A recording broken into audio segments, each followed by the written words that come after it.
성경 말씀이 기니까 성경을 먼저 보도록 하겠습니다. 여기 17장 1절에 보면 엿새 후에라고 돼 있는데, 그러니까 엿새 이전에 어떤 일이 있었느냐 그런 말씀이겠죠. 엿새 전에 어떤 일이 있었느냐 그러면 그 중에 이제 대표적인 것이 두 가지가 있어요. 하나는 주는 그리스도시요 살아계신 하나님의 아들입니다 하고 고백한 사건이 앞서 있었고요. 또 하나 사건이 이렇게 날씨가 흐리고 또 구름이 많이 끼면 비가 올 줄 알지 않느냐, 그런 것도 다 이렇게 분별할 줄 알면서 어떻게 하나님 때를 모르느냐, 이제 그런 뜻에서 말씀하신 그런 내용이 있죠. 근데 이 내용 중에서 그 사건들 중에서 더 가장 중요한 게 주는 그리스도시요 살아계신 하나님의 아들입니다. 누가 고백을 했습니까? 당연히 그 말한 사람은 베드로지 않습니까? 그러나 이제 제자들이 다 모인 곳에서 했기 때문에 제자들의 고백이라고 그렇게 봐야 되겠죠. 제자들은 우리 주님이 픽업한 사람들이에요. 그래서 자기들 중에서 내가 주님의 제자 되겠습니다 하는 사람은 굳이 꼭 예를 든다면 가룟 유다밖에는 없는 것 같아요. 그 역사가가 쓴 그 글을 보면요, 뭐라고 되어 있냐면 그 유다의 아버지가 상당히 고관이잖아요. 가룟 유다의 아버지가 고관이라서 예수를 따라간다고 와서 얘기하니까 가지 말라. 내가 너한테 뭐 못 해줄 게 뭐 있느냐. 그러니까 가지 말고 내 말대로 하라. 그래도 이제 자기의 어떤 소신이 있기 때문에 자기의 어떤 그 확실한 그 이제 앞으로 장래에 이루어질 일을 생각하고 그래서 예수를 따라 나섰다고 그렇게 써 있어요. 물론 그게 어떤 학자들에 의해서 이제 발표된 자료에 의해서 제가 이 말씀을 드리는 거지만 제가 생각할 때 그 말이 맞는 것 같아요. 누구든지 사람이 내가 하고 싶어서 하는 사람은 내가 그만두고 싶을 때 그만둘 수 있잖아요. 그죠? 그러니까 언제나 선택하는 게 내게 있다는 거죠. 내게. 그러니까 언제나 내 삶에 내가 이렇게 할 수도 있고 저렇게 할 수도 있고, 그 참 신앙생활에서 그게 이제 무너져야 되거든요. 그게 우리가 신앙생활 쭉 해나가는 과정 중에 나는 하나님이 부르셨다, 하나님이 택하셨다, 하나님이 예정 섭리 가운데 나를 인도하셨다, 오늘날 나는 하나님과 동행하고, 이런 그 확신이 우리에게 들어와야 돼요. 그래서 내가 무엇을 결정을 해서 한 게 아니라 하나님이 주신 것에 내가 아멘으로 받고 순종한 것이다. 이게 참 너무 중요하거든요. 그러니까 우리가 흔히 얘기하잖아요. 만세전에 하나님이 나를 택하셨다. 하나님이 만세전에 나를 택하셨다. 내가 예수님을 믿은 게 아니라 하나님이 나를 택하셨기에 내가 예수 그리스도를 영접할 수 있었다고 하는 이 믿음 말이죠. 이게 우리들의 신앙에서 아주 무엇보다 중요하거든요. 그런 신앙은 장로교 신앙이다, 이렇게 그 어떤 교파를 나누고 교리를 얘기하기 전에 정말 그런 것 같아요. 오늘날 내가 이렇게 예수님을 믿게 된 게, 생각해 보십시오. 여러분, 내가 예수님의 얼굴을 본 적이 있습니까? 그분이 하나님의 아들이라는 걸 알았기나 했겠습니까? 내가 배우기도 전에, 내가 알기도 전에, 내가 어머니 뱃속에 있을 때 하나님이 나를 정하셨다고 하는 이 믿음이야말로 얼마나 감사합니까? 그러니까 우리가 그러잖아요. 우리 예수 믿는 분들 중에서 예수님 믿는 분들이 아니라 예수님 이렇게 영접하게 되는 과정 중에 보면 어떤 사람은 감옥에 들어간 것도 하나님의 다 뜻과 섭리 가운데 내가 감옥에 갔었다. 물론 죄를 졌으니까 감옥에 간 거죠. 근데 그것조차도 하나님의 인도하심이 있었기 때문에 내가 감옥에서 예수 그리스도를 영접했고, 내가 감옥에서 성경을 읽을 수 있었고, 그리고 내가 생각해 보니까 진짜 이게 하나님의 역사 아니고선 내가 어떻게 예수님을 영접할 수 있었을까. 물론 이거를 아주 굉장히 교모하게 자기의 정당성을 만들기 위해서 내가 감옥에 간 것도 하나님께서 나를 예수 믿게 하시려고 나를 감옥에 가게 했다, 그렇게 말한다고 생각하지만 저는 그렇게 생각지 않아요. 진짜 뭐 우리 많은 그 이렇게 사람들, 특별히 우리 한국 뉴스를 보면 뭐 기업의 회장이 무슨 뇌물죄 뭐 이런 거 해가지고요 잡히잖아요. 성경을 끼고 들어가요. 성경을. 그 성경을 끼고 들어가서 그 성경을 가지고 들어가서 아니 성경 굳이 자기가 들고 들어가지 않고 가족들한테 그냥 성경 넣어달라고 그러면 될 건데 뭐 어떻게 돼서 그랬는지 모르지만 하여간 그 이 영상에 딱 찍힌 걸 보면요, 그러면 이 성경을 들고 들어가요. 들고 들어갔다 나오면 사람이 달라져서 나오는 거죠. 그리고 변화된다는 게 참 신기한 것 같아요. 그래서 이제 그 안에서 뭘 깨달았겠어요? 하나님이 나를 이렇게 내 인생길을 하나님이 딱 자루 재듯이 이렇게 하나님이 예정섭리하셨구나. 하나님이 나를 이렇게 인도하시는구나. 내가 사는 줄 알았는데 그게 아니라 하나님 뜻 가운데 내가 사는 것이다. 이런 고백이 되는 거 아니겠습니까? 그래서 여러분들도 다 뭐 우리 목사님들 특별히 더 그러잖아요. 내가 목사 된 게 내가 하고 싶어서 했느냐? 물론 내가 그런 소명의식을 가지고 하기도 했지만 하나님이 불러주지 않았으면 내가 어떻게 목회자가 될 수 있느냐? 이런 고백이 목사님들 100%가 다 그렇게 고백을 하게 돼 있어요. 주님 나라 들어갈 때 그 마지막 이제 임종 때 목사님들 임종에 가잖아요. 가면 엄청나게 은혜를 받아요. 제가 아는 목사님은 풍이 걸렸어요. 풍이 걸려서 한 반신 마비 이렇게 한쪽은 아주 쓰지 못하는 그런 형편이 됐다고요. 한국에서 목회 아주 크게 하시는 목사님인데 그렇게 딱 되자 성도들에게 이 모습을 보여주고 싶지 않은 거예요. 목요일 날 풍을 맞았는데 성도들에게 하나님 믿으면 몸 건강하다, 안 아프다 이렇게 말씀하셨던 당신의 생각이 나서 딱 풍에 맞자마자 이거를 그래서 병원에서 딱 알고 그리고 또 의사 선생님한테 이런 얘기를 듣고 그리고는 바로 비행기를 타고 뉴욕으로 오셨거든요. 오시기 전에 전화를 해서 방 하나 얻어달라. 내가 이 모습으로 성도들 앞에 쓴다는 게 성도들의 믿음에 조금이라도 흠이 가면 안 되니까 내가 당분간 이렇게 와서 좀 몸을 이렇게 관리하다가 괜찮아지면 다시 돌아가겠다. 그렇게 얘기하시고 오셨어요. 오셔서 여기 오셔가지고 방 하나 얻어가지고 사모님하고 같이 오셔가지고 방에서 그렇게 계셨거든요. 그 6개월 계셨죠. 6개월 정도 계셨는데 이제 이렇게 반신불수가 돼 있었는데 그때는 거의 못 썼는데 가실 때쯤은 이제 움직일 수 있게 됐어요. 자유롭진 않지만 좀 움직일 수 있게 돼가지고 이제 성도님들도 다 아시죠. 우리 목사님이 풍을 맞아가지고 이렇게 반신불수가 돼가지고 뉴욕으로 날아갔다. 그 이유는 우리들에게 그 모습을 보여주고 싶지 않아서 그렇다. 그러면서 이제 목사님이 왜 가셨는지 아시니까 성도님들이 다 기도하고 그렇게 돼가지고 돌아가시게 됐죠.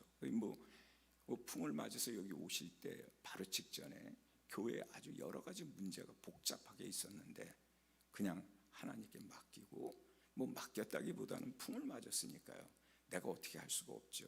그래서 이제 여기 와서 그렇게 계시다가 이제 치료도 받으시고 그러다가 이제 돌아가셨거든요. 그분 돌아가시기 전에 이제 한국으로 가시기 전에 그렇게 고백을 하시는 거예요. 하나님이 나를 뉴욕으로 도피처를 만들어 가지고 도피하게 하셨다. 그래서 내가 여기 와서 이렇게 있는 동안에 그동안 나의 목회를 전부 돌아보게 하셨고 왜 이런 교회에 이런 일이 생겼는지도 알게 하셨고 그래서 결국은 이 모든 것들이 하나님의 계획 섭리 가운데서 내가 이렇게 된 것이라는 걸 알게 되고 풍을 맞은 걸 오히려 감사하고 당신이 아픈 것을 오히려 기뻐하고 그리고 오히려 하나님을 더 깊이 사귀는 그냥 하나님하고 목사님이시니까요. 늘 하나님과 동행한다고 하지만 좀 더 가깝게 느낄 수 있고 그냥 바로 같이 옆에서 주무시는 것 같은 그런 느낌을 가지셨다고 그렇게 고백을 하면서 하나님은 결코 살아계시다 이러면서 얘기를 하시고 그러고 하셨어요. 그죠? 한국 가서 이제 나이가 많이 드셨으니까 지금 이제 목회를 안 하시는데, 그렇게 이제 아주 승리하신 목사님들, 다 이 그리스도인들은요, 임종 때 보면요, 진짜 구원받은 것을 너무나 확인할 수 있을 만큼 그렇습니다. 이 이유가 뭐겠습니까? 하나님의 섭리를 알게 된 거죠. 하나님이 얼마나 내 인생을 조밀하게 계획하시고 인도하시며 역사하시는지를 그걸 깨닫게 되는 거죠. 그러니 뭐 내가 했다고 하는 게 없잖아요. 그러니까 칼빈이라는 그 신학자는 내가 한 게 아무것도 없다, 다 하나님이 하셨다. 나는 다만 하나님의 그 뜻에 내가 그냥, 하나님이 내 마음속에 그 마음 주시고 그 생각 주셔서 나는 그대로 그냥 갔을 뿐이지 내 아무것도 없다. 그러니까 이제 그런 분들은 진짜 막 그리스도인. 근데 여러분, 뭐 켈빈 선생님만 그런 게 아닙니다. 우리가 그 이렇게 뭐 이제 지나간 일들이지만 뭐 16세기, 17세기, 18세기, 19세기에 그 놀라우신 분들 있잖아요. 이런 분들은 다 고백합니다. 100%. 성도님들은 안 그렇습니까? 성도님들도 다 임종을 맞이하면요, 내 인생은 하나님께 참으로 이렇게 붙들려 살았다, 이런 고백들을 하죠. 그렇지 않은 분들은 어떻습니까? 그렇지 않은 분들은 천국에 안 들어가려고 그래요. 천국에 안 들어가려고 그러고요, 그 병원 침대를 확 잡고 말이죠, 그 숨이 막 혈압이 뚝뚝뚝뚝 떨어지고 그냥 다리고 팔이고 그냥 이렇게 이 마비가 되어 이렇게 푸르게, 색깔이 푸르게 변하고 있는데도 자기는 안 들어가겠대요. 그 손에 이 잡은 거를요 절대로 놓지 않고, 어떤 분은요 심하게 눈이 막 튀어나와요. 이렇게 그런 분들이 구원 받았겠습니까? 저 생각에 말해야죠. 천국 들어가는 것도 은혜 가운데 하나님께 순종해야 되는데, 그 천국 들어가는 거를 순종하지 않으면 어떻게 되겠습니까? 그죠? 그래서 우리의 결과 신앙의 끄트머리는 내 것을 주장하는 게 아니고요, 하나님께 다 순종하면서 나가는 거지 않습니까? 그죠? 그래서 우리가 신앙생활을 보면 참 주는 그리스도시요 살아계신 하나님의 아들입니다 라고 고백하는 이 믿음이 있다는 게, 이게 아주 엄청난 고백입니다. 그러니까 예수님이 그 고백을 하자마자 그렇게 말씀하지 않습니까? 이건 사람이 가르친 게 아니다, 이거는 진짜 하나님이 너에게 가르쳐 주신 것이다, 이런 뜻으로 말이죠 말씀하셨어요. 이런 고백이 우리의 진정한 믿음 아니겠습니까? 그래서 이제 여기 그 마태복음 17장 1절에 보면 엿새 후에라고 하는 그 엿새 전에 어떤 일이 있었느냐, 신앙 고백이 있었다. 신앙 고백. 그러니까 주는 그리스도시요, 그리스도가 뭡니까? 구원자 아닙니까? 내가 구원받을 수 있는 거, 내가 회복될 수 있는 거, 이건 예수 그리스도밖에는 없다. 그분은 나의 주인이 되시고 나의 왕이 되시는 바로 그분이다. 그분은 하나님의 아들이다. 분명히 사람으로 오셨는데, 사람의 몸에서 태어나서 사람의 옷을 입고 오신 분인데, 이분이 하나님의 아들이다. 이런 고백은 참으로 이게 베드로가 이게 누구한테 배웠겠습니까? 예수님이 그렇게 가르쳐 주셨습니까? 아니지 않습니까? 그죠? 그러니까 예수님도 놀라셔가지고 이거는 하나님이 가르쳐 준 것이다라고 할 정도로 그렇게 됐다는 거죠. 여기 그 보면은, 여러분 성경 보시면은 1절에 예수께서 베드로와 야고보와 요한을 데리고 따로라는 그 말씀이 있잖아요. 따로 높은 산으로 올라가셨다, 이렇게도 있습니다. 왜 이 세 사람, 12제자가 바로 이 앞서 6일 전에, 그죠? 12제자가 다 같이 있었어요. 같이 있었는데 예수님이 항상 보면은 이렇게 누구를 택해요. 픽업을 해. 누구를 픽업하겠어요? 어떤 사람을 픽업하겠어요? 그 예수님의 뭐 결정권자는 그분이시니까 그분이 택하시면 택함 받는 거죠. 왜 나는 안 데리고 가십니까? 그럴 수 있겠습니까? 다 이유가 있겠죠. 그죠? 그리고 나머지 제자들도요, 여러분 그 세 명이 딱 택했을 때 그냥 바로 받아들이는 거 보세요. 자, 그러니까 말이죠. 우리가 교회에서 장로님 세우고 권사님 세울 때 투표하지 않습니까? 이거 뭐 특별히 지명을 해서 투표하는 게 아니라 우리가 평소에 보면서 아, 이분은 진짜 권사님 될 만하다, 이분은 집사님 될 만하다, 이분은 장로님 될 만하다. 그럼 우리가 이제 투표를 해서 그분들의 표를 우리 누가 알겠습니까? 누가 뭐 난 요즘은 뭐 그냥 세상 비슷해 가지고요, 나는 내년에 장로 됐으면 좋겠다, 이걸 미리 설파하는, 이렇게 알려줘 가지고 그렇게 하는 분도 계시다고 얘기 들었어요. 뭐 그게 오늘 어제 일이 아니고요. 그러나 궁극적으로 교회는 그렇게 하지 아니하고 그냥 투표를 해서 성도들이 다 볼 때 이분은 우리들의 리더가 될 만하다, 이분은 우리를 잘 섬길 만하다. 그럼 이제 그분 써서 내면 그 표가 모아지면 그분들을 우리가 세우는 거 아니겠습니까? 그죠? 이 사람의 눈도요, 하나님의 형상을 닮아서 웬만큼은 다 판단할 수 있고요, 생각도 하나님의 생각을 닮아가지고요, 웬만하면 믿음 좋은 사람, 나쁜 사람, 이거요 틀렸다고 그러지 마세요. 이거 다 압니다. 아, 여러분 시장 통해서 장사하시는 분이 지나가는 사람은 이 사람이 살 사람인지 안 살 사람인지, 물론 실수할 때도 있죠. 그렇지만 대충은 다 안다고 하지 않습니까? 오랫동안 해보면 말이죠. 아니 그 야구 선수들이 공이 들어오는데 제가 보기에는 도저히 눈으로는 보이지 않더라고요. 그런데 공 들어오는 걸 보고 배팅하는 거 보세요. 놀랍지 않습니까?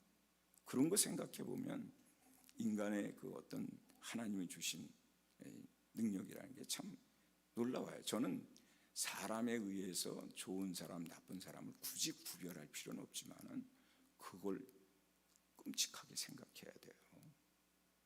사람들이 나 나쁜 사람이라면 내가 나쁜 사람이에요. 이거 변명할 게 없어요. 변명하려면 어떻게 해야 됩니까? 내가 그 사람들에게 좋은 사람이라는 걸 내가 설명할 수는 없지만은 내가 행동으로, 내가 삶의 열매로 나타내야만 되는 건데, 우린 다른 사람이 나쁘다고 그러면 막 내가 좋은 사람인지 변명하려고 그러잖아요. 그 사람이 나를 나쁘다고 할 이유가 뭐가 있겠습니까? 무슨 나랑 어떤 원수지간이 됐기 때문에 그러기도 하겠고, 그 사람이 보고 그런 얘기할 거 아니겠습니까? 여러분, 그런 사람의 음성을 하나님의 음성으로 들을 수 있는 여러분이 되시기를 주의 이름으로 축복합니다. 무시하지 마세요. 예수님도, 하나님의 아들도 사람으로 오셨어요. 하나님이 사람이 되셔가지고 우리 앞에 나타난 거잖아요. 그죠? 그러니까 생각해 보십시오. 아브라함이 나그네를 대접했는데, 나그네를 대접했는데 그 나그네가 하나님이잖아요. 그러니까 우리 예수님이 오신 모습이나 그런 내용을 보면요, 정말 놀랍습니다. 심지어는 우리가 이웃들을 잘 섬겨야 된다고 십계명에 되어 있지만 왜 이웃을 잘 섬겨야 됩니까? 예수님 그러지 않았습니까? 너희들이 나에게 옷을 줬다, 나에게 먹을 것을 줬다, 나를 정말 사랑했다. 아니, 예수님 우리가 언제 했습니까? 이웃에게 한 것이 내게 한 것이다. 그러니까 하나님의 증인은요, 내 주변에 그냥 넘치고 있는 거예요. 그 사람들이 볼 때 야, 나쁜 사람이다 그러면 나쁜 사람이지, 무슨, 정말 그렇지 않으면 참고 그 사람에게 꼭 좋은 사람으로 보일 필요는 없지만 하나님께 좋은 사람이, 하나님이 인정할 만한 삶을 살다 보면 그런 사람들의 오해, 미스언더스탠이 분명히 미싱된 게 살아나겠죠. 그죠? 그렇게 마음을 넓게 갖고 신앙생활을 해야 되잖아요. 뭐 그건 저 사람은 나를 미워한다, 그럼 나는 어떻게 해야 되겠어요? 그죠? 그런 것처럼 말이죠. 그래서 베드로 같은 사람, 야고보 같은 사람, 여기 요한 같은 사람, 왜 예수님이 그 사람만 따로 불렀냔 말이죠. 왜 따로 불렀냔 말이에요. 이거는 구약성경에 끊임없이 나오는 말씀이잖아요. 하나님이 픽업하시는 거예요. 택하시는 거예요. 그래서 그 아브라함의 그 형제들 가운데도 하나님이 아브라함을 택하고 나홀과 하란은 택하지 않지 않습니까? 또 우리가 모세도 보세요. 모세도 하나님이 택하지 않아요?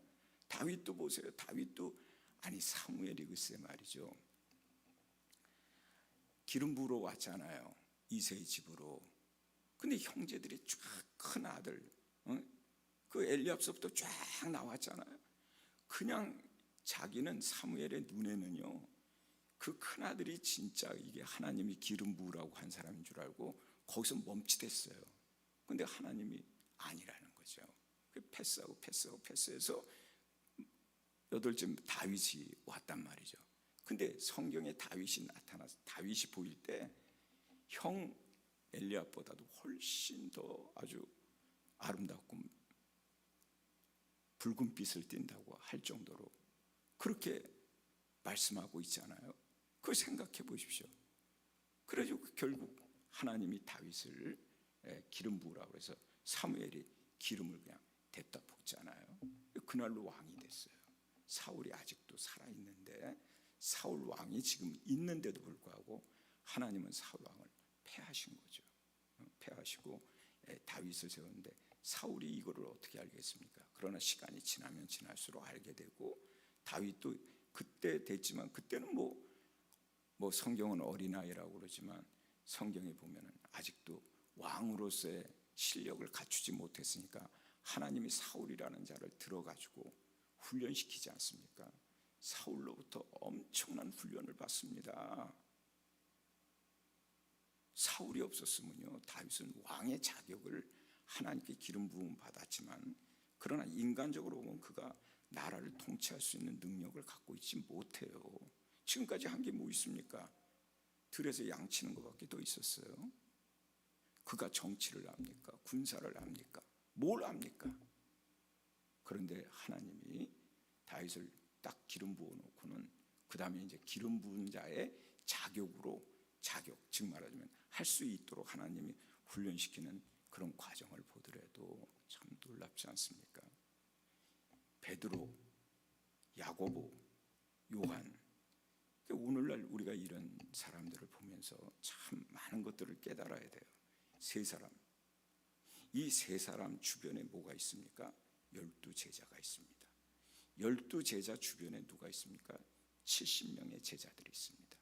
70명의 제자들 외에 누가 있습니까? 120명의 군사들을 하나님이 애웠었습니다. 그러니까 하나님은 세 명을, 우리 주님은 이 세 명을 중심으로 교회를 시작했다. 이 세 명이 참 중요하다. 이런 의미를 보여주고 있어요. 이거는 전도서에 나오잖아요. 삼겹줄은 끊어지지 않는다. 우리 주님은 세 사람에서부터 하늘나라를 선포하신 우리 주님의 모습을 볼 수 있다는 거죠. 요즘 여러분들도 그런 말 들으시지만 팬덤이라고 그러지 않습니까? 많은 무리들을 이끌고 다니면서 정치 유세를 하는, 우리 예수님은 그래 본 적이 없잖아요. 그죠? 얼마나 참 공항에 막 쫙 줄을 서가지고 나와가지고 영접하는 그런 거를 기뻐하지 않으신 분이 우리 예수님이에요. 우리 목사님들 가운데도 그런 것들을 기뻐하는 분들 다 넘어졌어요. 다 넘어지고요, 다 힘드셨어요. 우리 예수님은 그렇게 많은 사람들 이런 것들을 좋아하기보다는 정말 우리들에게 보여준 그 모형을 보면은 이와 같이 아름답죠. 그렇기 때문에 이 앞서서의 우리 내용을 보면 세 명을 데려가신 이유가 있잖아요. 예수님이 변형되는 모습을 보여주시려고. 예수님의 변형, 이 원래 산은요, 우리가 얘기할 때 헐몬산이라고 그래요. 헐몬산의 어느 봉우리, 어느 언덕. 그런데 예수님이 거기서 변형됐기 때문에, 거기서 변화되셨기 때문에 그걸 우리가 변화산이라고 그러는 것이죠. 실제적으로는 헐몬산이라고 그렇게 표현해야 될 거예요. 그러나 우리 예수님이 거기서 변화되셨기 때문에 우리들이 표현할 때 변화산이라고 그렇게 표현하는데, 거기서 그 베드로, 야고보, 요한이 뭘 봤습니까? 이 사람들은요, 주는 그리스도시요 살아계신 하나님의 아들이라고 고백했던 사람인데 과연 그 사람이 맞느냐? 이거를 뭐 마음속에 품고 있었던 것도 아닌데 우리 주님이 실제적으로 내가 누구인지를 보여주는 내용입니다. 이 사람들이 걸어갈 때요, 걸어서 그냥 산을 오른 겁니다. 지금 이 사람들은 현실의 세계와 하나님의 세계를 이거 분간하지 못하는 자리에 지금 와 있는 거예요. 우리가 사도 바울이 삼층천을 갔다 왔다 그러잖아요. 삼층천을 갔다 왔다 그러는데 삼층천을 갔다 왔다는 것을 얘기할 수가 없다는 거죠. 차마 내가 하늘나라 갔다 왔다, 이거 들을 만한 사람한테 얘기를 해야지. 이거 누구한테 얘기하면 믿지 않을 거 아니겠습니까? 이 거룩하고 이 엄청난 이 하나님의 놀라운 영광을 표현하는데 믿지 않는데 거기다가 얘기해본들 뭐 하겠느냐, 그런 의미도 있잖아요. 그죠? 그래서 삼층천을 다녀오고도 얘기를 안 합니다. 말 안 해요. 여러분, 말 안 하는 걸 뭐라고 그럽니까? 비밀이라고 그러죠. 그런데 그렇게 이해하시면 안 돼요. 좀 더 이해하시면요, 씨를 땅에 묻었잖아요. 언제 드러납니까? 그 씨가 생명이잖아요. 씨라고 하는, 씨드라고 하는 건 생명이에요. 이 생명이 밖으로 나올 때 그걸 우리가 부활이라고 합니다. 그럴 때 비로소 밝혀지는 거예요. 이건 비밀하고 다른 거죠. 이건 숨겨진 하나님의 영광이죠. 우리 주님은 30년 동안 쭉 사역하는 동안에 계속 땅에 당신의 사역을 묻어놓으셨어요. 행하면서도 아무한테도 말하지 말라. 언제 알게 되느냐? 예수님 부활하시고 난 다음에는 이것을 알게 되리라. 그래서 뭐 우리들처럼 막 선전하고 광고하고 뭐 그런 게 아니잖아요. 그죠? 예수님의 비밀은 그와 같다는 거예요. 씨를 땅에다 묻어놓은 것과 같다. 그러나 생명이 있다. 그것이 나타날 때까지는, 그게 보여질 때까지는 우리 주님은 말씀하지 아니하시고, 우리가 그 성경에서 보면은 안진뱅이를 고쳐주고 아무한테도 말하지 말라고 그랬는데 너무 좋으니까요, 성전에 가서 막 뛰면서 너무 좋아하니까 거기 있는 자들이 다, 야, 너 누구냐? 너 안진뱅이였던 것 같은데 진짜냐 가짜냐? 이러다가 누가 너한테 이렇게 했느냐? 그러고 묻잖아요. 근데 누군지를 모르는 거예요. 모른다고 그러니까 뭐 그들이 얼마나 어처구니 없겠습니까? 그의 부모를 불러다가 물어보잖아요. 얘 태어날 때부터 이랬냐? 이렇게 아무리 진실을 가르쳐줘도, 아무리 진리를 선포해도 못 듣는 자는 못 듣는 거예요. 때가 있다는 때가. 그 안 들리는 사람은 안 들리게 돼 있는 거죠. 아니, 여러분 생각해 보세요. 어떻게 만인이 다 구원받습니까? 이 세상의 모든 사람이 다 구원받을 수 있습니까? 천국이 좁아서가 아니고요, 우리 하나님께서 구원을 받게 하실 만한 사람은 하나님이 정해놓으셨다라고 말하기보다도 그렇게 아무나 구원받는 게 아니에요. 아무나 구원받을 수 없어요. 고로 저는 항상 얘기할 때마다 선택적 구원은 아니지만 하나님께서 구원하는 사람을 택해서 구원시키지 아무나 구원받는 게 아니다. 그래서 우리 같은 개혁 신앙을 가지고 있는 그런 그 교파, 교리, 교단 이런 거 얘기할 때도 저는 그걸 인정하고 싶지가 않아요. 못 받을 사람이 있어요. 정말 천국 못 갈 사람이 있습니다. 임종 때 보더라도 느낄 수가 있고요, 실제적으로 하나님의 말씀을 애독하다 보면요, 안 되는 사람은 안 되게 돼 있어요. 아무리 그 귀에다가 들려줘도요, 네, 안 되는 거죠. 물론 결과론적이에요. 이건 과정이 아니죠. 왜냐하면 이게 과정이라, 이게 결과라고 그러면 안 되죠. 아니 그럼 그 십자가에 달린 강도가 어떻게 그날 주님과 낙원에 있을 수가 있겠습니까? 그죠? 그러니까 구원은 마지막까지 누구나 얘기할 수는 없어요. 그러나 우리가 통념적으로 보면은 받을 자 있고 못 받을 자 있다. 이거 우리가 부인할 수가 없어요. 그렇게 복음을 들려줘도, 그렇게 복된 말씀, 하나님의 말씀 진리를 가르쳐줘도 전혀 듣지 못하는 사람도 있거든요. 물론 우리가 실망할 필요는 없죠. 끝까지 우리는 전해야 되고 들을 게 있는 자는 듣게 되겠죠. 하나님이 그렇게 우리를 인도해 가시잖아요. 저는 그래서 왜 그 12제자 중에서 요 세 제자를 우리 주님이 픽업했을까? 이들을 따로 데리고 가시잖아요. 근데 이걸 늘 생각을 해요. 제가 구약 성경에 보면은 그렇잖아요. 그 우리가 잘 아는 엘리야, 엘리사, 뭔 보통 분들이 아니잖아요. 보통 사람들이 아니에요.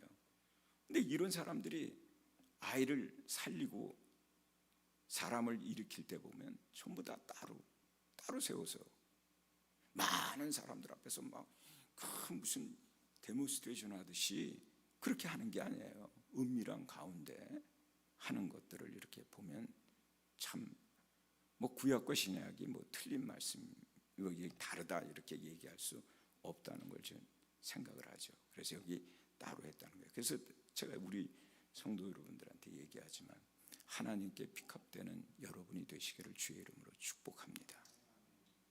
하나님이 따로 불러서 쓰임 받을 수 있는 사람이 되어야 되고, 하나님이 따로 불러서 세울 수 있는 성도가 돼야 된다는 거죠. 이것처럼 복된 게 없는 거예요. 만약에 이 세 사람이 우리 주님의 픽업되지 않았다면 우리 주님과 더불어 산에 올라가서 변형되는 모습을 볼 수 있었을까요? 네, 불가능하죠. 지금 밑에 있는 지금 제자들 9명의 제자들은 이 사건을 몰라요. 이 사실을 언제 알았겠습니까? 예수님 부활한 다음에 이 세 사람이 정말로 예수님 부활하신 다음에 그분이 하나님의 아들이었다라고 입으로 지금 고백했죠. 그러나 더 확실하게 할 수 있을 때 그때서야 이 간증을 들었을 것 같아요.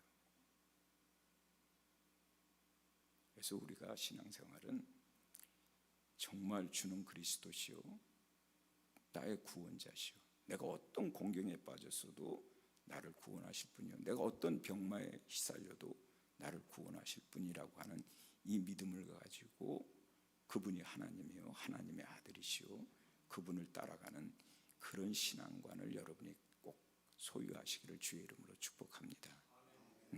여기 말씀에 보면은 1절 2절 사이에 어떤 내용이 있습니까?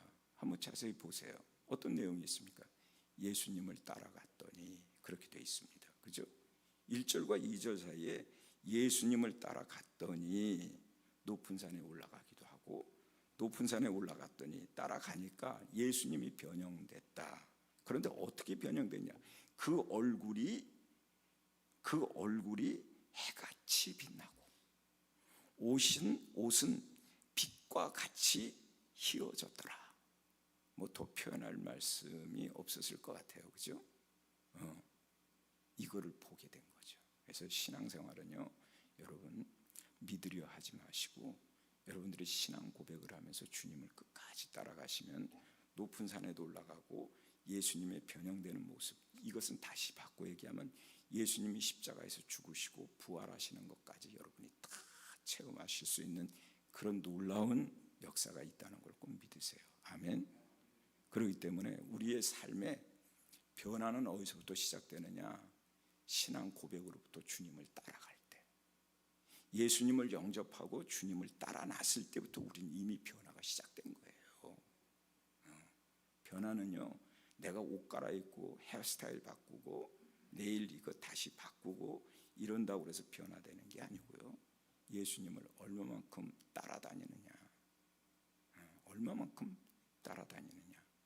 정말 픽업돼서 따라다니면 더 좋겠지만 어쨌든 예수님을 졸졸 따라다니는 사람이 진짜 변화된 사람이에요. 어떤 경우에서도 예수님을 따라다니는 사람들.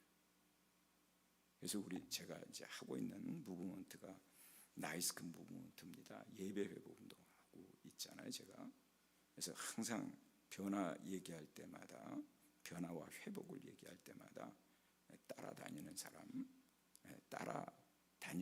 그래서 이제 제일 많이 이렇게 구약 성경에서 예를 들 때 룻기서를 가장 많이 예를 들죠. 어머니 가시는 곳에 나도 갑니다.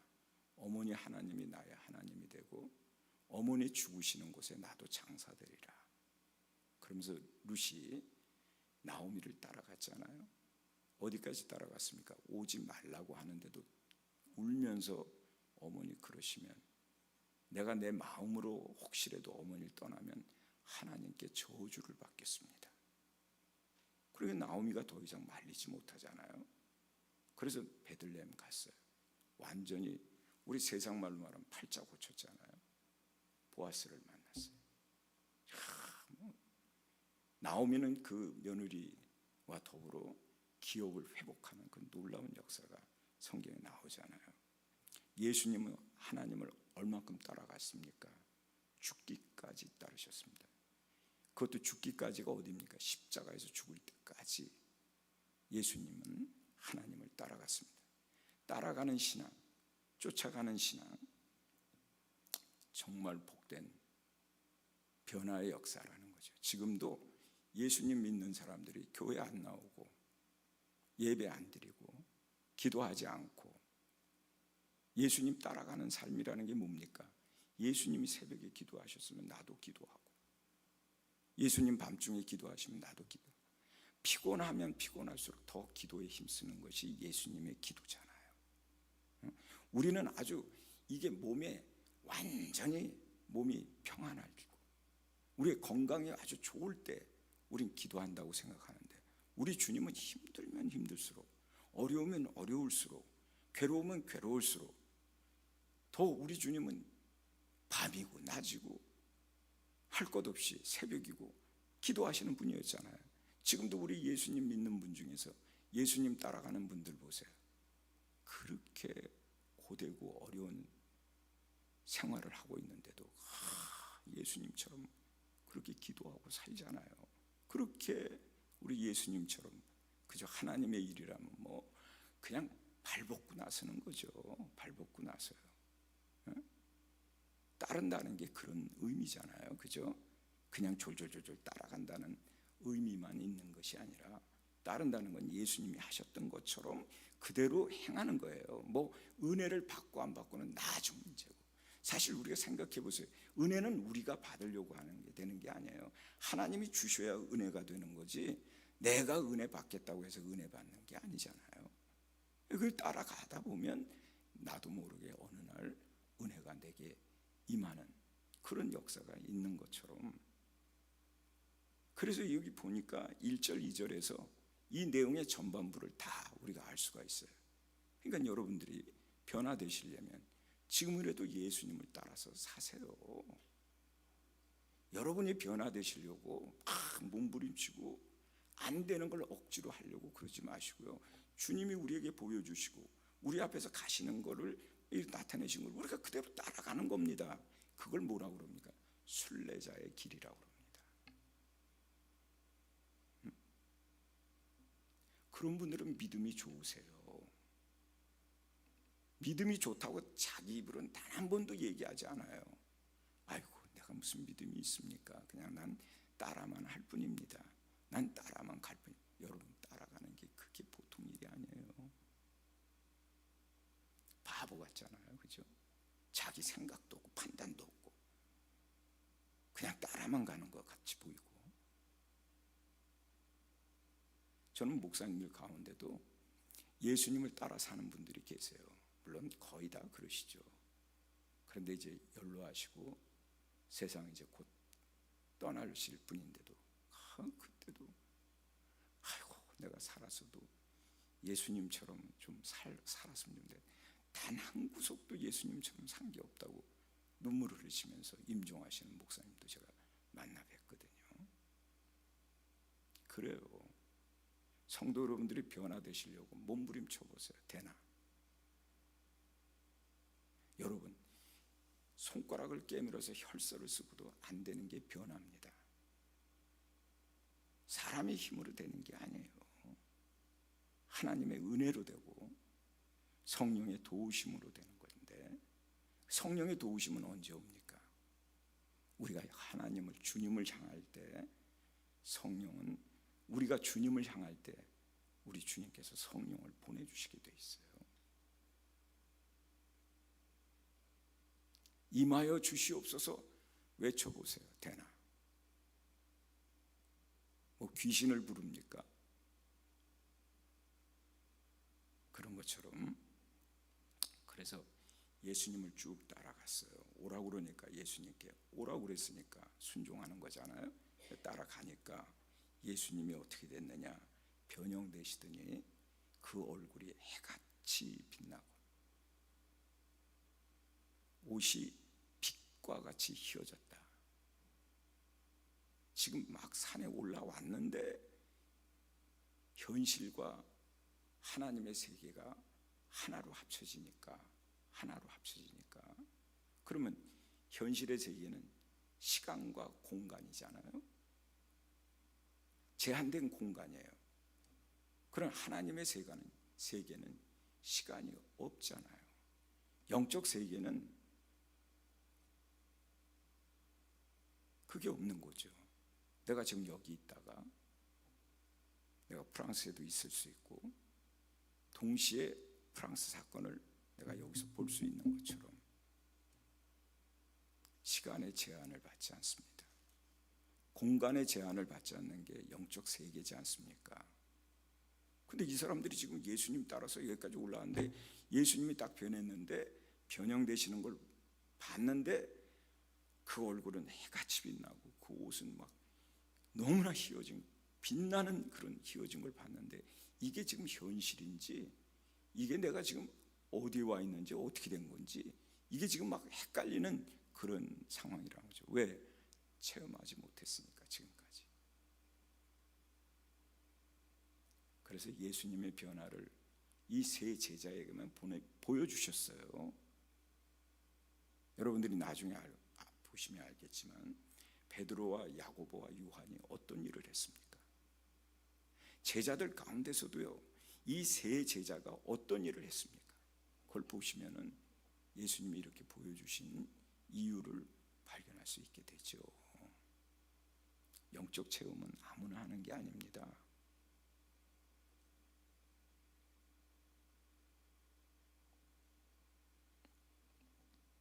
그런데 마침 그때 엘리야와 모세가 나타났습니다.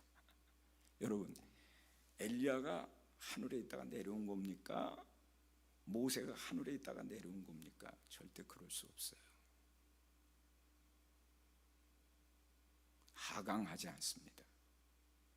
한 번 떠난 사람은 돌아올 수 없어요. 귀신론을 주장하는 사람은 왔다고 그러는데, 죽은 아버지가 왔다, 누가 왔다, 누가 불렀다, 절대로 아니죠. 꿈에서라도 내 사랑하는 아버지가 나를 불러도 따라가서는 안 되잖아요. 그죠? 절대로 안 되는 거죠. 그럼 진짜 죽어요. 죽은 아버지가 어떻게 나에게 옵니까? 꿈속이라도 올 수가 없어요. 절대로 돌아올 수 없습니다. 하나님 나라와 지옥에 관한 성경의 전체적인 종합적인 개론을 보면 그 사이에 큰 구렁이 있습니다. 건널 수 없습니다. 지옥에 있는 사람이 올라올 수도 없고요. 그러니까 사울이 무당을 만나가지고 무당한테 부탁하지 않습니까? 사무엘을 불러달라고. 그러니까 그 무당이 죽은 사무엘을 불러줍니다. 성경에 기록되어 있는 내용이지 않습니까? 그죠? 무당이니까 사울이 그만큼 영적으로 타락되어 있는 상태를 우리들에게 보여준 거예요. 죽은 사무엘이, 그렇죠, 지금까지 사무엘의 그런 영도력에 의해서 자기가 왕위를 이어왔었는데, 사무엘이 자기를 떠나고 이 세상을 떠난 다음에 도저히 지혜를 구할 데가 없는 거예요. 그게 하나님의 사람, 하나님의 종인데 거기서 지혜를 얻었는데 구할 데가 없는 거예요. 그러니까 급한 나머지 무당을 찾아가서 죽은 사무엘을 불러달라고 그러는 거죠. 사무엘이 왔어요. 지금도요, 여러분들은 그러지 않으시겠지만 이렇게 성경을 읽다가 궁금한 점 물어보세요. 그러면 죽은 사무엘이 어떻게 왔느냐? 이거 질문이요. 제가 신앙생활을 어려서 할 때부터 지금까지 계속 하는 질문입니다. 이 질문이 답답하죠. 그만큼 하나님의 세계와 영적 세계. 근데 이 사람들이 말이죠, 이 사람들이라는 건 제자 세 사람을 얘기하는 거예요. 이 사람들이 어떻게 그 나라에 들어갈 수가 있었을까? 어떻게 그 나라에 들어갔어요? 엘리야와 모세가 내려온 게 아니라면 이 사람들이 글로 들어간 거죠. 그 사람들이 주님을 따라가면요, 주님을 끝까지 따라 살면요, 주님과 함께하면요, 영적 세계를 이 땅에 있는 동안에도 하나님 나라를 볼 자가 있다고 그러시지 않았습니까?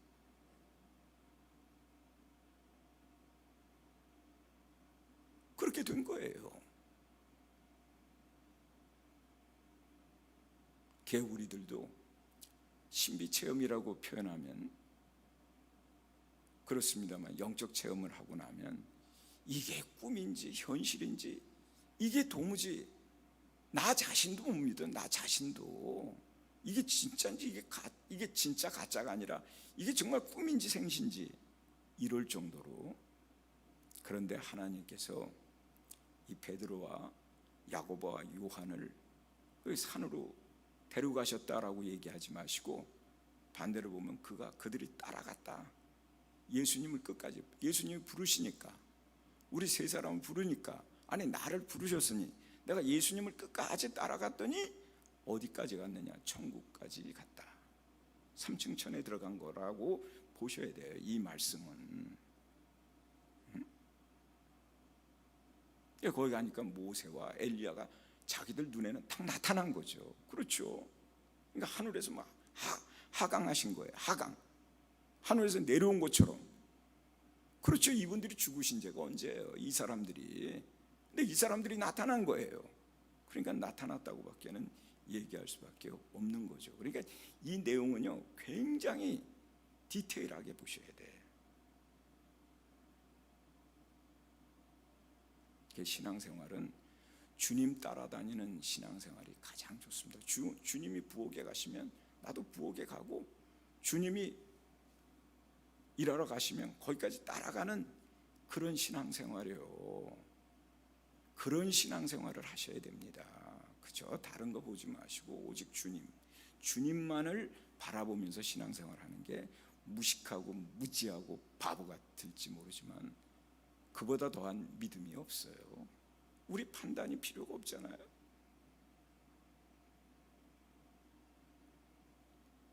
그래서 예수님이 그 얼굴이 해처럼, 그 옷 입은 모습이 이 빛, 그것도 하얀 빛, 얼마나 표현할 게 없어서 이렇게 단어를 썼겠습니까?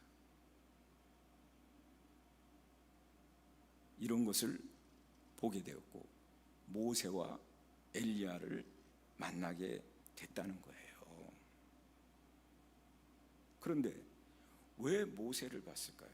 여러분, 이거를 우리는, 목사님들은 다 아시는 거지만은 이걸 구속사관이라고 그럽니다. 구속사관이라는 거, 구속이라는 게 구원의 관점에서 보는 거예요. 이걸 우리가 정통신학이라고 그럽니다. 정통신학. 구속사의 입장에서 보면 이런 뜻이죠. 다시 말하면 성경 전체를 구원의 역사로 놓고 이 사건을 들여다보면 왜 하나님께서 모세와 엘리야를 택했는지를 알게 된다는 거, 거기 왔는지를 알게 된다는 거예요. 그런데 이 말을 다시 바꿔 얘기하면 왜 모세와 엘리야가 여기서 나타났을까? 모세는 예수 그리스도의 모형이에요. 엘리야도 예수 그리스도의 모형이에요. 예수 그리스도의 어떤 모형인가? 여러분, 모세는 이스라엘이라는 나라를요, 이스라엘 민족을 말이죠, 끊어질 뻔했잖아요. 이스라엘 민족이 완전히 하나님으로부터 멸망당하게 출애굽 사건을 기억해 보세요. 그들이 뭘 했습니까? 그들이 막 우상을 섬기고 그랬잖아요. 하나님이 완전히 그들을 끊어버리려고 할 때 모세가 기도했어요. 주여, 제 이름이 생명책에서 지워져도 좋으니, 내 이름이 생명책에서 지워져도 좋으니 백성을 살려주시옵소서. 그래서 구약의 구원자가 모세예요. 이스라엘의 구원자가 모세입니다. 아멘. 너무 제가 어렵게 얘기하나요? 가장 쉬운 말로 표현하는데, 그러니까 성경에 모세와 엘리야가 나타났다는 걸 잘 생각해 보시면 그러잖아요. 엘리야는 어떤 때 사람입니까? 아합 시대의 사람입니다. 아합은 역사적 근거로 놓고 보면 가장 이스라엘이 왕성하게 성장하고 문화가 가장 발달되어 있을 때, 그때 왕입니다. 근데 그의 아내 이세벨이 있잖아요. 이세벨. 그 여자가 옛 바알의 딸입니다. 이 여자가 시집 올 때 말이죠, 바알을 섬기는 그 귀신 덩어리를 들고 온 거예요. 이스라엘로 시집 오면서. 응? 왜 그렇게 됐습니까? 이게 완전히 말하자면 약정 결혼이잖아요. 이익을 위한 결혼이에요. 그러다 보니까 이 여자가 올 때 자기 귀신을 가지고 왔어요. 그래가지고 하나님의 성에서 그 귀신을 붙여놓고요, 거기다가 경배하는 그런 여자입니다. 하나님 보통 화나신 게 아니죠. 뭐 화났다기보다는 하나님이 정말 이스라엘 나라를 하나님이 그대로 둘 수가 없는 그런 것이죠. 그런데 엘리야가 하나님 앞에 저를 데려가십시오. 이 백성이 잘못된 건 다 제가 잘못해서 그렇습니다. 저를 데려가세요. 그래서 이스라엘이 구원받았잖아요. 예수 그리스도는 모세와 엘리야의 실제 모습으로, 원형으로 오신 분이에요. 오셔서 십자가에서 뭘 나타내요? 죽음과 부활을 보여주신 거예요. 그러니까 우리가 예수님을 따라가면 우리를 위해서 그분이 이 땅에 존재하고 계시고, 그분이 우리를 위해서 십자가에서 죽은 것이 되고, 그분은 우리를 위해서 부활하심으로 우리가 영생을 얻게 되는 이런 놀라운 것을 발견하게 됨으로써 우리 신앙생활이 굉장히 기름집니다. 우리 신앙생활은 오직 예수 하나로 마감할 만큼 오직 예수, 오직 예수, 그렇게 고백할 수밖에 없게 되는, 그래서 신앙생활을 오래 하다 보면 오직 예수, 예수라고 그렇게 표현하는 그 밑바닥에 있는 거는 삼위일체라고 하는 우리 여호와 하나님과 보혜사 성령님, 성령님까지 다 포함한 거지만, 그러나 예수를 통해서 모든 것을 알 수 있잖아요.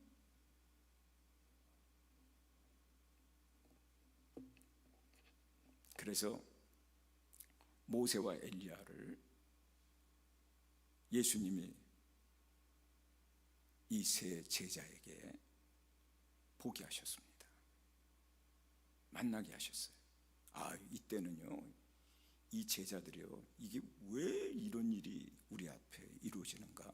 모세가 왜 우리 앞에 나타났고 엘리야가 우리 앞에 왜 나타났나? 이걸 몰라요. 알 수가 없었어요. 좌우지간 만났다는 거, 그리고 우리가 만나서 그분 세 분이 얘기하는 걸 들었다는 거예요. 들었다는 거. 여기까지가 맥시멈입니다. 여기 맥시멈. 근데 예수님 부활한 다음에 이 모든 것들을 깨닫게 됐죠. 놀랍습니다. 예수님이 왜 엘리야와 대화하고 있었는지, 모세와 대화하고 있었는지, 뭘 대화했어요? 대화 내용이 뭡니까? 별세, 어떻게 죽을 것을 나눴다고 성경에 그렇게 되어 있습니다. 별세라는 게 우리 예수님의 죽으심에 대해서 모세, 엘리야 같이 무슨 협의를 했다, 그게 아니고요, 어떻게 죽을 것을 나눴다는 거예요.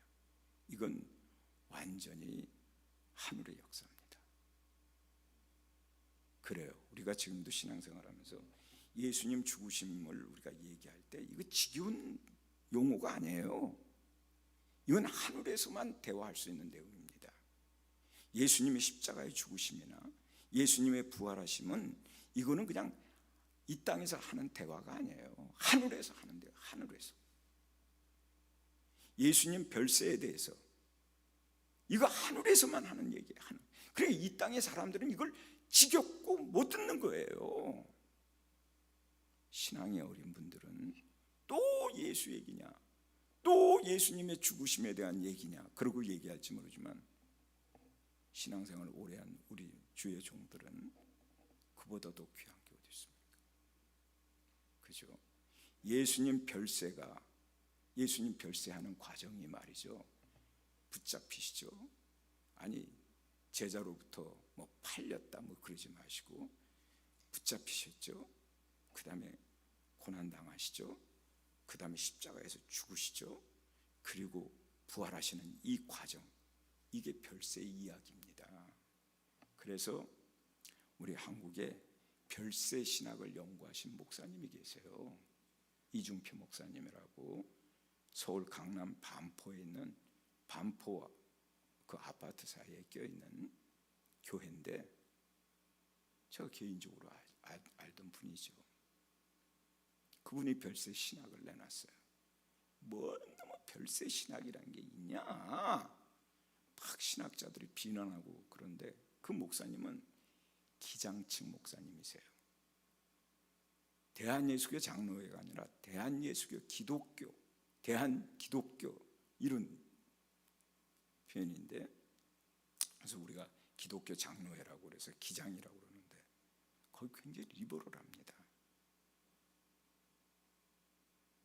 그 교단의 신학이요, 굉장히 리버럴하기 때문에 우리 같이 이렇게 장로교 이런 우리들은요 아주 우습게 여길 정도로 그렇게 합니다. 그럼에도 불구하고 그분은 그 중에서도 독특하게 이 부분에서 하나님의 별세 신학을 찾아가지고요, 별세 신학을 연구하고 별세 신학에 대한 책을 내시고 그리고 별세하셨습니다. 야, 지금도 훌륭하시죠. 근데 그걸 대를 이어서 연구하는 사람이 없다는 거죠. 안타깝죠. 저 개인적으로는 그런 훌륭하신 분들이 하나님이 빨리 부르셔서 가셨어요. 그래서 생각하면 젊은 나이에 그냥 하나님이 데려가 버리셨어요. 그래서 참 생각해 보십시오. 우리가 신앙생활을 하면서 목사님이 강단에서 늘 그놈 십자가 얘기해요. 아이고 지겨워 그냥. 응? 그 보혈 흘렸다는 얘기 그런데 이상하게 그 보혈 찬송을 부르고요, 보혈 이야기를 하면 성도들이 살아나고 교회가 일어납니다. 신비롭죠. 네. 왜? 천국 얘기만 하니까, 천국을 선포하니까, 하나님 나라를 선포하고 전파하니까 교회가 지겨운 사람도 있지만요, 교회가 살아납니다. 저는 나이스크 무브먼트 예배 운동을 지금 30년 해왔습니다만 늘 부르는 찬송이 주의 보혈 능력이 있도다. 제가 수천 번 수만 번 불렀을 거예요. 교회에서는 어느 날 금요 철야 기도 인도하는데 주의 보혈 능력이 있도다만 2시간 동안 노래했습니다. 그런 적도 있어요. 여하튼 어쨌든 그 노래만, 그 찬양만 하면 가슴이 뛰고 온몸에 힘이 생기고,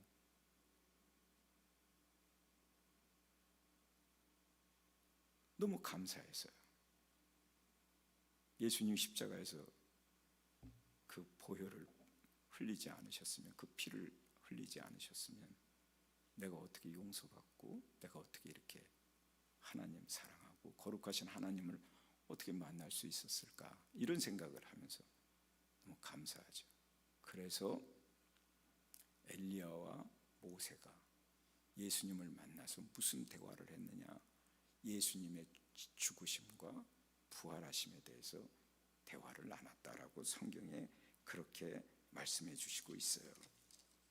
그래서 참 이런 말씀은 우리들에게 너무 놀라우신 하나님의 사랑이라고 저는 그렇게 표현합니다. 그래서 우리가 교회에서도 쓰는 용어가 하늘 나라의 용어를 쓰느냐, 그걸 우리 다른 말로 얘기하면 신학적으로 보면 영적 용어를 쓰느냐 아니면 세상 용어를 쓰느냐, 그렇게 말할 수 있거든요.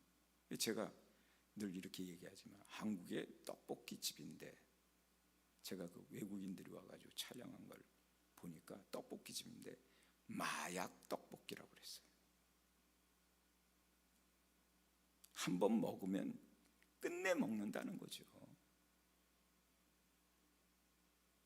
그런데 그렇게 하다 보니까 마약이 너무 대중화되고 사람들에게 편해지니까 그거 이제 금지시켜가지고 안 한다는 그런 뉴스, 그런 영상을 제가 봤습니다. 기도도 똑같지 않습니까? 기도에 중독되라. 그게 무시로 기도하는 사람이 돼야 된다는 거예요. 그냥 뭐만 하면 기도하는 거예요. 어떤 물 한 잔 받아도 기도하고, 어디 가려고 그러면 기도하고, 아침이나 저녁이나 낮이나 할 것 없이 기도하는 사람들, 그걸 우리는 무시로 기도한다고 그러지만 세상 말로 말하면 기도에 중독되라. 얼마나 좋은 말입니까? 금방 쏙 들어오죠. 이야, 정말 그래야 되겠구나. 응? 그런 것처럼 말이죠. 저는 오늘 이 마태복음 17장에 있는 말씀을 보니까 모세와 엘리야와 예수님이 말씀하시는 것을 저희들에게 보이시니, 저들이 뭐라고 그럽니까? 베드로가 예수께 여짜오되 이렇게 말합니다. 주여, 우리가 여기 있는 곳이 좋습니다. 지금 자기들이 어떤 상태인지도 모르고 이 세 분이 대화하는 걸 보면서 우린 여기 있는 게 좋사오니 여기 그냥 있게 해달라는 거예요. 여기 있게 해달라. 그러면서 하는 말이, 만일 원하시면 내가 여기서 초막 셋을 짓겠습니다.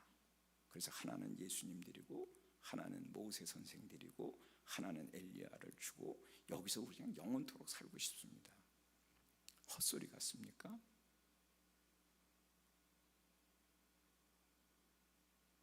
천국을 본 사람들의 신앙 고백입니다. 예전에는 목사님들이 천국 설교를 많이 했습니다. 성도들이 좀 힘들면요, 아유, 난 천국 가야지, 얼른 가야지. 우리 집사님들이 그랬어요. 제가 어렸을 때 저희 교회 집사님들은 우리 목사님이 하도 천국 설교 많이 하시니까, 그럼 우리 목사님이 나이가 많이 지긋하시고 그러기 때문이다. 그게 아니라 신앙이 깊으니까 천국 얘기 말고는 더 좋은 얘기가 없다는 걸 아시니까 늘 천국에 대한 우리에게 사모하는 마음을 그렇게 많이 설교하셨어요. 우리 어린 우리들도, 유년부, 중고등부, 청년부, 우리들도 천국을 사모할 수밖에 없을 정도로. 우리 목사님이 저 22살에 소천하셨거든요.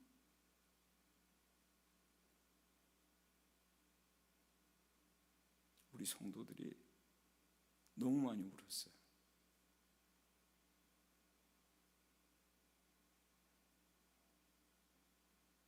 그리고 모두가 다 똑같이 울면서 웃어요. 울면서 웃어. 왜? 우리 목사님 천국 갔다는 걸 믿지 않을 사람이 아무도 없으니까. 아유, 그 양반 그냥 혈압이 높더니 꽉 죽었네, 이게 아니에요. 우리 모두가 다 울었어요.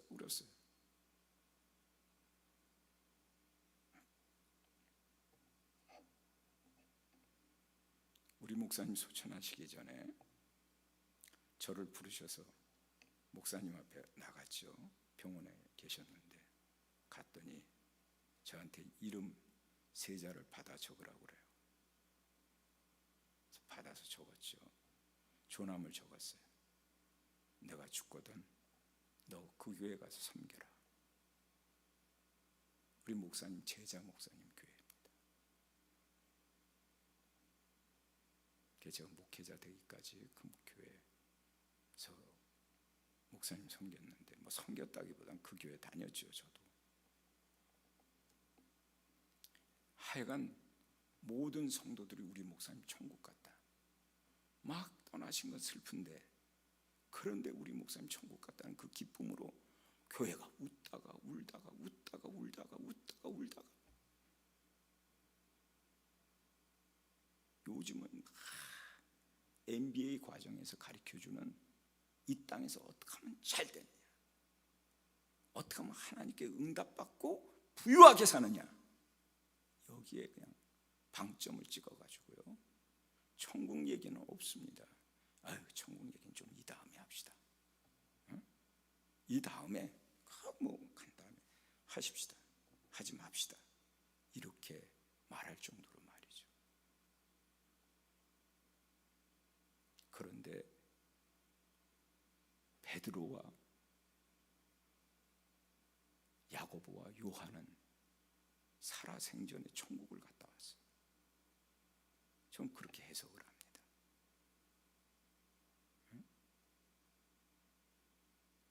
엘리야와 모세가 이 땅에 내려온 게 형상이 아니라면,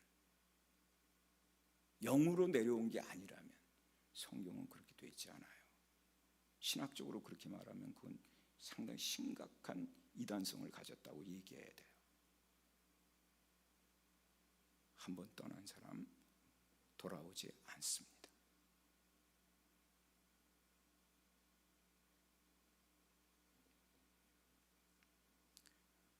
그래서 이 3사람이 이 땅에 사는 동안에 천국을 본 사람들인데 왜 그렇게 됐습니까? 예수님을 따라다니니까, 예수님을 따라가니까. 우리가 항상 그래서 성경의 찬송가도 그렇고 뭐든지 예수님 따라 사는 삶을 살자.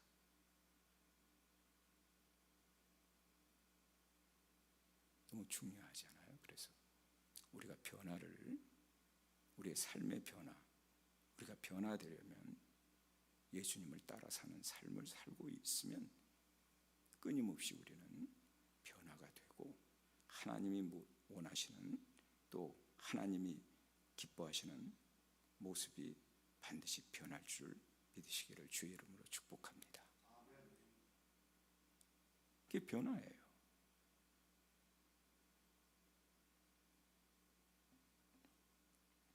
그래서 이 사람들이 자기들이 어디 있는지도 모르고 초막을 짓자고 그러잖아요. 거기 초막을 지을 때입니까? 거기는 물질 세계가 아니잖아요. 그러니까 막 내용 안에 영적인 것과 하늘의 것과 땅의 것이 막 뒤섞여 있는 게 이들의 대화예요. 이 3사람이 하는 말은요, 하늘에 있으면서도 땅의 것을 얘기하고, 지금 땅의 것을 얘기하면서도 지금 하늘에 있다는 걸 모르고 있는 그런 모습으로 얘기하고 있다는 걸 우리가 4절에서도 우리가 발견하지 않습니까? 초막 셋을 짓되 하나는 주를 위해서, 하나는 모세를 위해서, 하나는 엘리야를 위해서 하리이다 라고 할 때, 그때 호련히 하늘에서 빛난 구름이 저희를 덮으며, 그 구름 속에서 이렇게 말씀하시는 거예요. 이는 내 사랑하는 아들이다. 아주 중요하죠. 이는 내 사랑하는 아들이다. 근데 더 중요한 말씀이 그 뒤에 있어요. 내 기뻐하는 자니 너희는 저의 말을 들으라. 아무리 신비 체험에서도 하나님 말씀을, 예수님 말씀을 듣는 성도가 돼야 된다는 거예요. 이는 내가 내 사랑하는 아들이고 내가 기뻐하는 자다. 누가? 예수님이. 이건 구름이 와서 덮여가지고 그 구름 속에서 나오는 하나님의 말씀이에요. 그러니까 우리가 신앙생활하면서 예수님을 하나님의 아들, 하나님이 정말로 사랑하는 독생자, 하나밖에 없는 아들, 이 말이 이게 천국 용어예요. 천국 용어. 대표 기도하실 때 이런 단어들을 쓰셔야 되는 거예요. 이런 단어들을. 천국 말을 하는 거예요. 천국 말을. 기도하실 때도 이런 단어들이 얼마나 좋아요. 이게 나의 신앙 고백. 기도하면서 내 신앙 고백하지 않습니까? 주는 그리스도시요 살아계신 하나님의 아들입니다. 이러듯이 말이죠. 그래서 보면은 하나님이 예수님을 내 사랑하는 아들이라고, 이거 말이죠. 세례 요한이 요단강에서 세례를 베푸실 때도 이 소리가 들렸어요. 그죠? 성경이 3번이 나옵니다. 3번.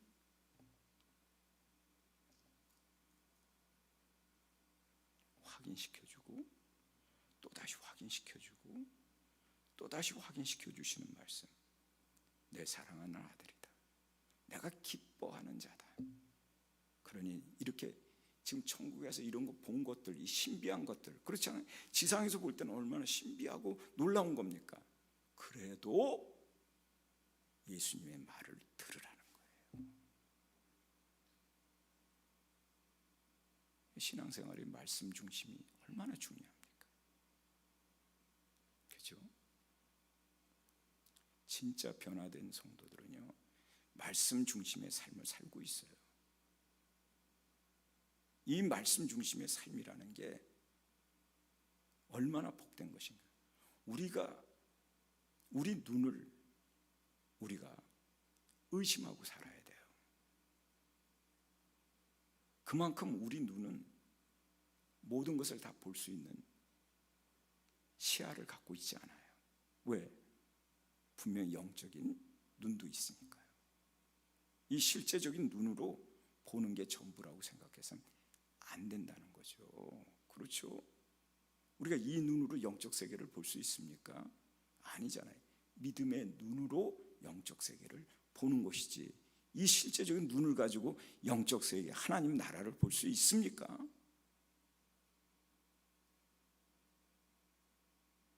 내가 봤다고 그래서, 내가 천국을 경험했다고 그래서 그게 전부라고 생각하는 건, 그건 온전한 신앙으로 자랄 수가 없어요. 내가 경험하고 체험한 건 말씀이 얼마나 더 분명하고 확실한지를 깨달으라고 주신 것이지, 이거는 제껴놓고 내가 보고 내가 체험한 게 이게 전부다. 그래서 체험신앙,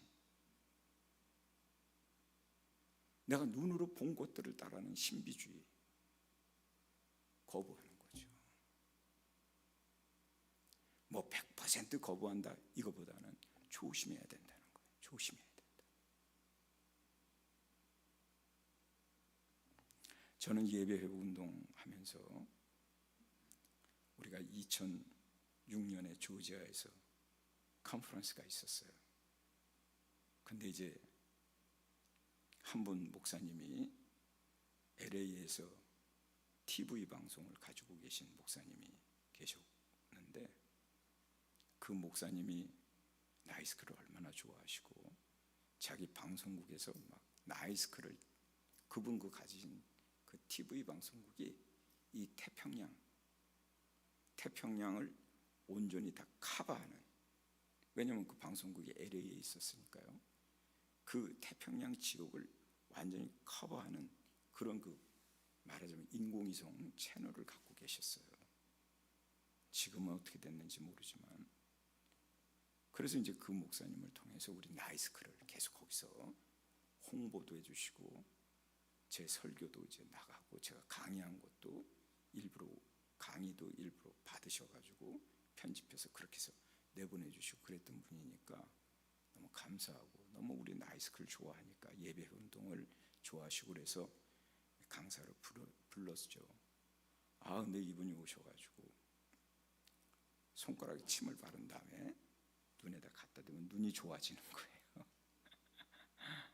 안경을 빼버리고 눈 좋아진다 이래가지고 하는 거예요. 그런 역사가 일어나죠. 하나님의 역사니까요. 근데 이제 우리가 이렇게 모두가 이렇게 모여 있는데 그렇게 하시면은 우리의 기본적인 목표가 있잖아요. 우리는 성도들을 잘 훈련시켜서 자기 섬기는 교회로 가서 목사님도 잘 섬기고 교회도 잘 섬기고 하나님도 잘 섬기게 하는 목표를 가지고 있어요. 저희는 우리 그 나이스크라고 하는 무브먼트를 키우는 목적이 아니고요. 이걸 통해서 각 교회에서 아주 예배를 잘 드리는 성도가 되라는 이런 목표를 가지고 무브먼트를 하고 있는데 이분이 오셔가지고 그렇게 하니까 갑자기 제가 너무나 그냥 황당해가지고 그래서 이제 강의 끝나신 다음에 설교 끝나신 다음에 그때 막 그분 설교를 일부러 전체가 모였을 때 그때 전체 모였을 때 1000명 이렇게 모였었죠. 근데 제가 그 목사님 불러주세요. 목사님 가방 싸시고 가시라고. 목사님이 너무 황당해가지고 왜 그러냐고. 어쨌든 일단 가시고 컨퍼런스 끝난 다음에 만나시자고. 그래서 컨퍼런스 끝난 다음에 만났어요. 진짜로. 그런 식으로 팬덤을 만드시면 안 된다. 그런 식으로 팬덤을 만들면 복음이 온전한 길로 갈 수가 없다. 주의 종 한 사람만 따라다니는 그런 성도들의 그룹을 만들면 우리는 우리를 따르는 게 아니라 예수님을 따르도록 만들어야 되는 게 우리들의 목적인데 이게 어떻게 한 분의 목사님을 따르는 이런 필요는 하지만 그러나 우리 나이스크에서는 그거를 제가 원하지 않습니다. 그분하고 그래가지고 섭섭해져가지고 그래가지고 뭐 지금은 이제 한국에 계시니까 만나지 않습니다만 그런 적이 있습니다. 그렇잖아요. 교회가 누구를 소개하기 위해서 존재하고 있습니까? 오직 예수.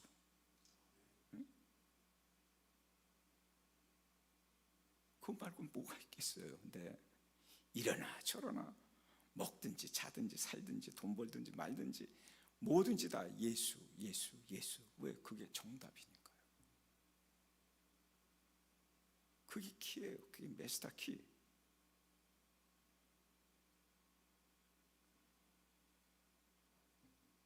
그래서 말씀드렸잖아요.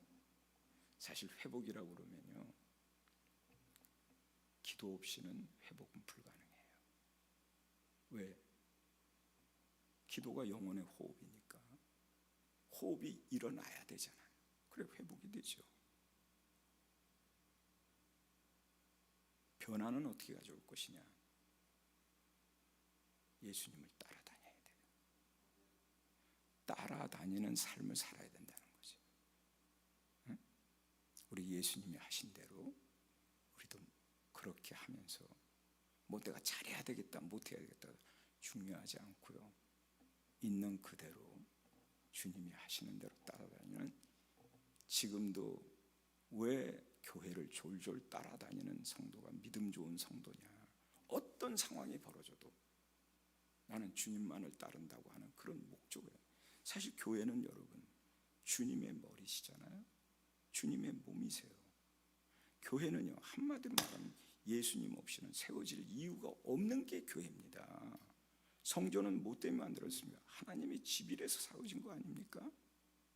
그걸 안 한다면 교회로서의 본질을 훼손시킨 거예요. 여기는 잘 먹고 잘 살기 위해서 모인 곳이 아니고 오직 예수, 오직 우리 하나님. 그럼으로써 우리가 잘 살게 되고, 그건 하나님이 우리에게 베푸시는 거잖아요. 오죽하면 우리 주님이 그러잖아요. 그런 거 걱정하지 마라. 그 새를 봐라. 그 들에 핀 그 꽃을 봐라.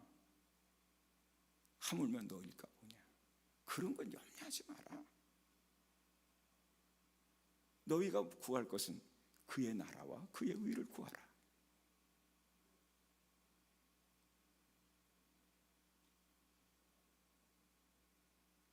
그렇게 우리 주님이 말씀하시고, 그래서 교회는 죽으나 사나 그냥 오직 예수, 아니 뭐 죽으나 사나가 아니라 그냥 무엇을 하든 오직 예수,